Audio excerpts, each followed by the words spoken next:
कांग्रेस का इमरजेंसी के मुद्दे से आज भी पल्ला झाड़ना, बीजेपी का इस मुद्दे को बार बार उठाता रहना, क्या कांग्रेस के लिए एक तरीके की राजनीतिक कमजोरी नहीं साबित हो रही है?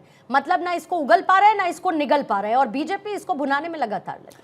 देखिए पूर्णिमा, समय काल और परिस्थितियों के हिसाब से उस वक्त जो इमरजेंसी लगाई गई थी, इंदिरा गांधी के जब भाषणों को आप सुनेंगी तो आपको दिखाई देगा कि वो उसके वाजिब कारण क्या बता रही थी। उस वक्त उन्होंने कहा कि देश में अंतर्कलह की स्थिति थी, बाहरी दबाव था, तो बिखरने की स्थिति में उन्होंने आपातकाल लगाया था।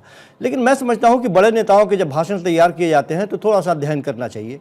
हम जो बड़े नेताओं के भाषण आज सुन रहे थे कि पिछले 50 सालों के बाद में कांग्रेस की स्थिति ये रही, वो भूल रहे हैं कि 1977 में 153 सीटों पर सिमटी कांग्रेस पार्टी पुनः 43% वोटों के साथ 80 में 353 सीटों पर पहुंची थी। ये देश की जनता थी, देश की जनता का ही प्यार था। ये आप कह रहे हैं कि आपातकाल की जैसी स्थिति नहीं है। उस समय प्रेस पे बंदिश लगा दी गई थी, दोनों में अंतर हम बता रहे हैं। पिछले 11 सालों में उस समय प्रेस पे बंदिश लगा दी गई थी, आप अपने मन से कुछ नहीं कह सकती थी। 11 सालों में किसी की हिम्मत नहीं हुई देश के प्रधानमंत्री से 2 शब्द पूछ ले। किसी भी प्रेस रिपोर्टर की बात मैं कर रहा हूं और किसी भी पत्रकार की बात मैं कह रहा हूं। अघोषित आपातकाल तो अब है।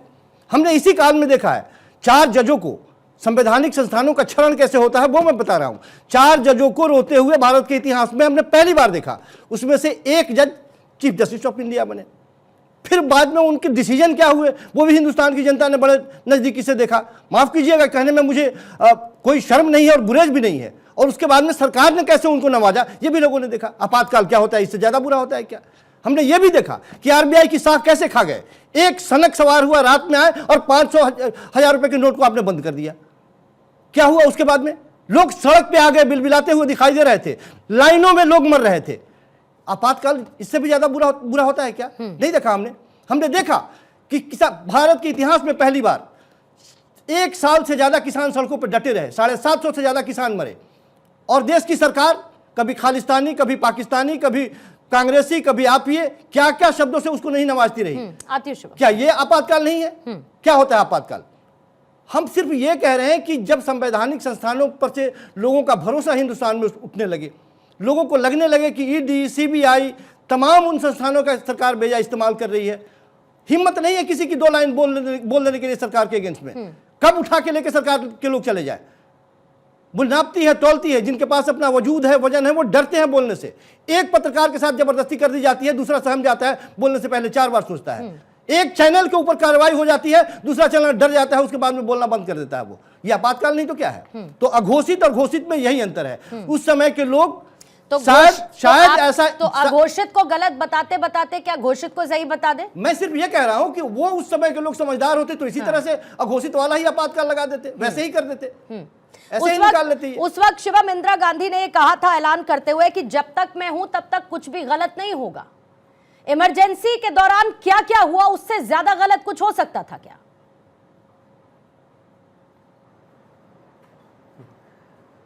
देखिए, मेरे जो भाई हैं संजीव, वो कह रहे हैं कि घोषित और अघोषित में इससे भी ज्यादा कोई फर्क हो सकता है। अघोषित में जो ये बुरा हो रहा है, इससे ज्यादा बुरा भी कुछ हो सकता है।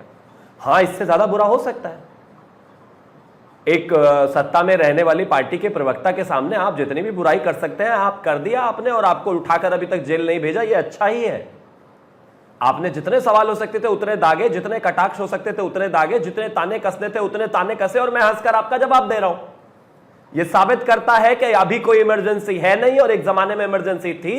और अगर अभी इमरजेंसी होती तो इन सवालों को पूछने की वजह से आप घर बाद में जाते, पहले तिहाड़ चले जाते। करता है कि आपने वो गुर सीख लिया है कि और आपने इमरजेंसी लगाए हुए भी हम चल सकते हैं और काम निकाल सकते हैं। मैंने क्या, अपने इस बीच में नहीं ना, मैं आपके बीच में नहीं बोला ना, वही ना। अच्छा, दूसरी चीज एक और, राहुल गांधी जो सुबह से शाम तक इस देश के प्रधानमंत्री से लेकर सरकार और सारी संस्थाओं पर जिस तरीके से सवाल उठाते हैं, अगर इमरजेंसी तो होती तो उनको वो अधिकार नहीं होता। इस देश को जिस तरीके से जेल बनाकर, कुछ न्यूज़पेपर्स ऑफिसेस तो ऐसे थे कि जब उनका आधा प्रिंट चला गया था तो उनकी लाइट जाकर काट दी गई थी। घोषित इमरजेंसी के बारे में आप पढ़ना, समझना या जानना नहीं चाहते, या फिर सब कुछ जानते हैं, जानने के बाद कबूतर की तरह आग बंद करके बैठे हुए कि बिल्ली आएगी भी नहीं और खाएगी भी नहीं। ऐसा नहीं होने वाला भाई, किस तरह से ऐसे नहीं होने वाला भाई। सुनिए ना, किस तरह से विभाजन नहीं था, बाहर निकलिए तो पता चलेगा। विभाजन नहीं था, एक वर्ग ऐसा सहमा हुआ है कि तन के खड़ा होकर बात नहीं करता है, जब चाहते हैं हम चाहते हैं अंदर कर देते हैं। वो उससे जाके पूछिए इमरजेंसी क्या है और ये इमरजेंसी क्या है। कौन सा वर्ग? कौन सा वर्ग? मैं उसी वर्ग की कौन सा बात कर रहा वर्ग? हूं जो 80% की बात कर रहे हैं, 20% एक की वर्ग बात कौन करते सा हैं वर्ग? आप, खुलेआम कहते हैं, आपके मुख्यमंत्री कौन कहते सा? हैं। नहीं, वो हमने तो नहीं आपके करी, हमने तो कहा था प्रधानमंत्री कहते हैं, 80% हमारे समर्थन हमारे प्रधानमंत्री साथ कहते है, हैं। 20% आपके पास है, ये तो सच है। अब आप इसमें धर्म का देख रहे हैं, कौन सा वर्ग की बात कर रहे हैं? मुझे समझ नहीं आ रहा कौन से वर्ग की बात हो रही है, कौन सहमा हुआ है? आपको पता नहीं कौन सहमा हुआ है? अरे डरता है लोग, एक ऐसा वर्ग है जो मुझे नहीं डरता पता है अपना कौन सा फ्रिज वर्ग खोल की के बात हो दिखाने रही है, में कि बताइए उसका तो कौन सा सही। मीट हमने रखा है, डरता है। अरे कब कहा कौन उसको सा मार वर्ग देंगे, नाम तो लीजिए, लिंचिंग वो करके जो लोग वापस, वर्ग का नाम लेने से डर लग रहा है क्या? कौन लिंचिंग सा के वर्ग? अपराध में जो लोग जेल कौन सा जाते हैं, वर्ग? निकलने के बाद में आपके जैसे लोग उसका अरे फूलों कौन सा स्वागत, वर्ग, ये मालाओं तो से बताइए स्वागत ना करते हैं। भाई। ये साफ दिखाई वोट देता पर है ना। जलेबी बना रहे हैं, ये 2025 में जलेबी बनाना पसंद नहीं करती जनता। ये कौन इसी से वर्ग की सरकार बात के कर रहे हैं? बताइए। कार्यकाल की बात कर रहे हैं हम, पिछले सरकार की बात नहीं कर रहे हैं। अरे कौन सा वर्ग डरा हुआ है, ये बता दीजिए, आप बस बताइए मैं ना, जवाब दूं फिर आप। अरे भाई साहब, उत्तर कौन सा प्रदेश वर्ग? में ही तो देख लीजिए, कहीं और जाने की जरूरत नहीं है। यादव कुल आप का बताइए, एक आप लड़का बताइए। यदि कह रहे हैं एक कथा वर्ग कह रहा डरा है, हुआ उसकी है, पूजा एक कर वर्ग रहे हैं आप। सहमा हुआ है, एक वर्ग बोल नहीं पाता, एक वर्ग चल नहीं पाता, एक वर्ग खा नहीं पाता। कौन सा वर्ग, नाम तो बताइए वर्ग का। ठीक है शिवम, बात पूरी करेंगे प्लीज, फिर प्रियंका जी के पास जाना है मुझे। नहीं बता रहे, थैंक यू। मैं एक चीज कहना चाहता हूं, कोई वर्ग घबरा नहीं रहा है, कोई वर्ग सहम नहीं रहा है। इस देश में हमने देखा कि जब इजराइल और तमाम जगहों की हो रही थी लड़ाइयां, आपस में इजराइल और गाजा में टसल चल रही थी, तमाम सारी चीजें थी, 2.5 लाख लोग थे मध्य प्रदेश में, हमारी सरकार है, समर्थन में किसी और के, कोई फर्क नहीं पड़ता इस बात से। इस देश में हर वर्ग को, हर जाति को, हर धर्म को बराबर सम्मान है। 50 साल बाद बार बार इस मुद्दे को उठाने का शिवम मतलब क्या है? इमरजेंसी को लगे 50 साल हो चुके, क्यों? अच्छा लगता है कांग्रेस को बचाव की मुद्रा में देखना बार बार, ऐसी सिचुएशन में जहां पर कुछ नहीं कह पाने की स्थिति में है और आपके 11 साल के कंपैरिजन तक आना पड़ता है। नहीं, याद इसलिए दिलाया जाता है, हाँ इसलिए दिलाते हैं, याद इसलिए दिलाते हैं पूर्णिमा जी कि भारत 20 कोई सरकार गलत तरीके से ना बदले, तानाशाहों के हाथ में ना जाए, भारत 24 की बिजली ना कटे, पूर्णिमा मिश्रा जेल ना जाए, संजीव कौशिक ऐसे ही शिवम त्यागी से सवाल पूछता रहे, प्रियंका जी ऐसे ही सवाल पूछती रहे। जल्दी से एक क्लोजिंग कमेंट की तरफ बढ़ूंगी मैं। प्रियंका जी आपका काउंटर लेती हूं, अशोक जी अवधेश जी फौरन आपके पास। कब पता तानाशाही में बदल जाए देश को, याद रहना जरूरी है। ठीक है पूर्णिमा जी, इनसे ये पूछिए कि चुनाव आयोग को इन्होंने क्यों कब्जा कर रखा है, उनके सदस्य कौन होंगे और कौन नहीं होंगे ये क्यों कर रखा है, संविधान बदलने का वादा किसने किया था, 400 सीटें आ जाएंगी तो संविधान बदल देंगे, वो तो छोड़िए। अभी तो इनके विधायक करते हैं, कहते हैं कि भाई तिरंगा झंडा नहीं होना चाहिए, भगवा होना चाहिए, ये वो लोग हैं। अभी ये राजनीतिक विश्लेषक से पूछ रहे थे कि कौन सा वर्ग डरा हुआ है। अरे भैया, ये दलित समाज है जिसके ऊपर लगातार अत्याचार कर रहे हैं। आप बताइए कि एक ऐसी जगह जहां से राष्ट्रपति चुनकर आती है, वहां मनुवादी सोच के लोग दलितों के साथ क्या कर रहे हैं, उनको पूरी तरीके से किस तरीके से बन गए। उत्तर प्रदेश में अगर आज विपक्ष के नेताओं को जेल में डाल दिया जाए, कथावाचक को सिर्फ इसलिए उसका सर मुड़वा दिया गया, जी अगर आज की तारीख में मध्य प्रदेश में क्या हुआ, जेल में डाल दिया जाए, वो सब कुछ किया जाए जो इमरजेंसी के दौरान हुआ, शिवम त्यागी जायज ठहराएंगी उसे आप, जो हालत बना दी है देश की, जायज ठहराएंगी उसको आप, आज सब कुछ वो हो जो इमरजेंसी के दौरान हुआ। समाज है जो डरा हुआ है और जो संख्या में ज्यादा है, पर संख्या में ज्यादा होने के बावजूद भी उसको क्या हक नहीं मिल रहा है। ठीक है, ये उस समाज की बात कर रहे हैं। अशोक जी आपके पास आऊंगे क्लोजिंग कमेंट के लिए। समानता का अधिकार नहीं है, ठीक है, आरटीआई को 1 मिनट का टाइमर रखेंगे अशोक जी के लिए, फिर अवधेश जी के लिए बनने जा रहा है, अशोक सिर्फ अडानी को सारी चीजें सौंपी जा रही हैं। अशोक जी, ये उस समाज की हम बात कर रहे हैं, ये वो डरा हुआ गरीब है जिसको 5 किलो राशन पर जिंदा रखा है आप लोगों ने।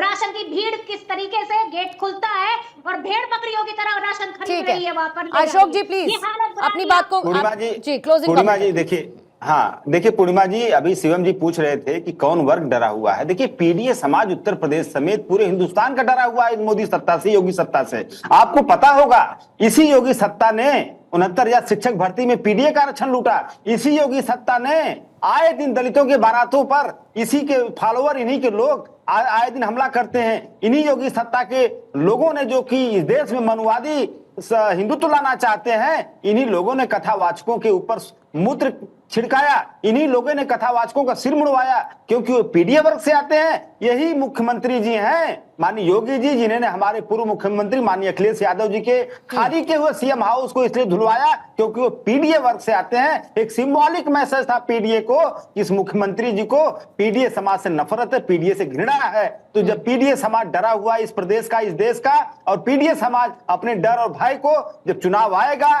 तो उसको निकाल के फेंक देगा और उनको सत्ता से बाहर कर देगा। शायद अशोक जी भूल गए, सुरक्षित हो। शायद अशोक जी भूल गए कि 19 महीने तक जेल में रहने वाले मुलायम सिंह यादव ही थे। मीसा लगा था उन पर सर, भूल गए आप। जयप्रकाश की आवाज को आप भूल गए उस वक्त कि त्याग पत्र खुले तौर पर इंदिरा गांधी से मांग लिया गया था, लेकिन भूल गए आप इन सब चीजों को। आज भी जाएंगे पूर्णिमा जी, लोकतंत्र की रक्षा के लिए समाजवादी तब भी जेल गया था, आज भी जेल जाएगा, जब जरूरत पड़ेगी तब जेल जाएगा। सर आपका क्लोजिंग कमेंट लेके खत्म करूंगी। नहीं, केवल जेल नहीं गए थे, मुलायम जी पहली बार मंत्री बने थे 77 की सरकार में। ये सब बदली, जो कुछ कहा गया पूर्णिमा जी, उसका अर्थ तो यह है कि कल कोई समस्या हो जाए तो लोग अंग्रेजों के भी राज का समर्थन करने लगेंगे। आपातकाल से जिसमें नेताओं को 10-10 फीट की कोठरियों में रखा गया, 2-2 ताले जरे जाते थे, रात में अगर आपको शौच पेशाब लगा है तो अंदर ही करना पड़ता था। कैसे बात कर रहे हैं लोग, वो काला पानी की तरह था नेताओं के लिए जेल। मुझे ये बता दिया जाए ना, आज जो लोग भी बोल रहे हैं कि एक भी विरोधी आवाज जेल के बाहर उस समय अगर रहा हो उस काल में, तो मुझे बता दिया जाए कि फलाना एक विरोधी आवाज को जेल से बाहर रखा गया था। लोगों को जेलों में मुर्गे बना करके बांध के पीटे जाते थे, 20-20, 25-25 दिन लोगों को हिरासत में रखा जाता था, 2-2 महीने। कोई कोर्ट कुछ था ही नहीं। गांव में, शहर में कोई अगर बात हिरासत में है, अभी तक ट्रायल स्टार्ट नहीं हुआ है, उसके ऊपर मुंह क्यों नहीं खोलते? नहीं सुनिए, लोगों ने अपने स्कूल छोड़े, कॉलेज छोड़े, डिग्रियां चला